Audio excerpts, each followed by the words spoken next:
नमस्कार साथियों, भक्ति सार में आपका स्वागत है। नवरात्रि के चौथे दिन हम उस देवी की वंदना करते हैं जिन्होंने अपनी मंद मुस्कान से इस पूरे ब्रह्मांड की रचना की।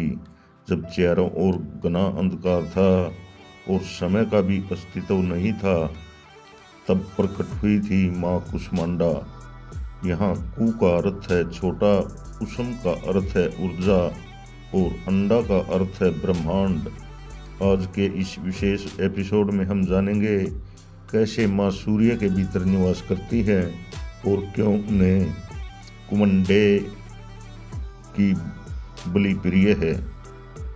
पौराणिक कथाओं के अनुसार एक समय ऐसा था जब न सृष्टि थी, न सूर्य था, न तारे थे, चारों ओर केवल घना अंधकार छाया हुआ था। तब आदि शक्ति ने माँ कुष्मांडा के रूप धारण किया। उन्होंने एक मंद मुस्कान बिखेरी और उनके उसी हास्य से ब्रह्मांड के बीज उत्पन्न हुए, इसलिए उन्हें आदि स्वरूपा कहा जाता है। उन्होंने ही सूर्य, चंद्रमा, पृथ्वी और सभी ग्रहों की दिशा दी।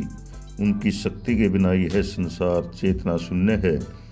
माँ ने ही अपनी ऊर्जा से इस शून्य में जीवन भरा।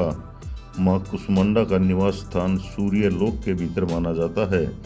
शास्त्रों के अनुसार केवल माँ कुष्मांडा ही ऐसी देवी हैं जो सूर्य की प्रचंड गर्मी और तेज को सहन कर सकती हैं। वे सूर्य मंडल के भीतर रहकर पूरे ब्रह्मांड को प्रकाश और सूर्य ऊर्जा प्रदान करती हैं। उनके शरीर की चमक भी सूर्य के समान तेजस्वी है। उनकी आज्ञा के बिना सूर्य की एक किरण भी धरती पर नहीं पहुंच सकती। वे ही सौर मंडल की असली संचालिका हैं। माँ कुष्मांडा की 8 भुजाएं हैं, इसलिए उन्हें अष्टभुजा देवी कहा जाता है। उनके हाथों में धनुष, बाण, कमल, अमृत कलश, चक्र, गदा और जप माला है। यह जप माला सभी सिद्धियों और निधियों को देने वाली है। योग शास्त्र के अनुसार माँ कुष्मांडा अनाहत चक्र को नियंत्रित करती हैं। उनकी पूजा से हृदय में प्रेम, दया और सृजनात्मक ऊर्जा का संचार होता है। माँ का वाहन सिंह है जो उनकी अजय शक्ति को दर्शाता है। क्या आप जानते हैं कि माँ कुष्मांडा क्यों कहा जाता है? संस्कृत में कुष्मांड का अर्थ कद्दू भी होता है। माँ को कद्दू की बलि अत्यंत प्रिय है, जो सात्विक बलि मानी जाती है। चौथे दिन की पूजा में माँ को मालपुए का भोग लगाना चाहिए। इससे बुद्धि और निर्णय लेने की क्षमता बढ़ती है। भक्तों, माँ कुष्मांडा के बारे में एक और अत्यंत गोपनीय तथा तथ्य यह है कि वे केवल ब्रह्मांड की रचयिता नहीं, बल्कि समस्त सिद्धियों की भी स्रोत हैं।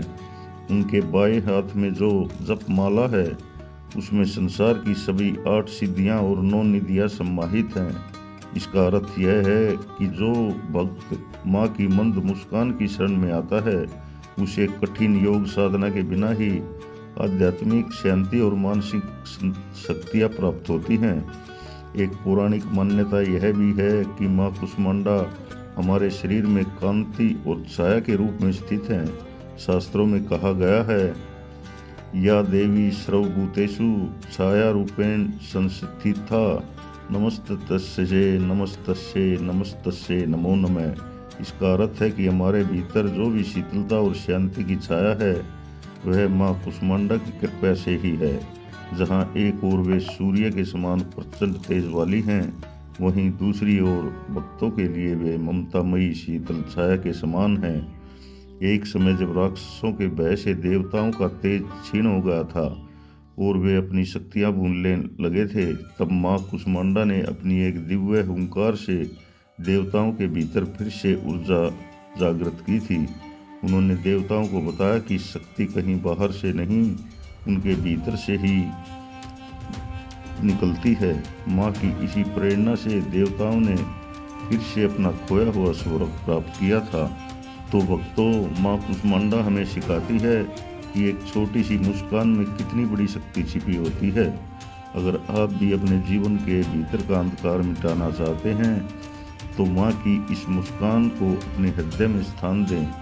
कमेंट में जय माँ कुष्मांडा जरूर लिखें। कल हम जानेंगे कि माँ के उस ममतामयी स्वरूप के बारे में जो कार्तिकेय की माता है, माँ स्कंद माता।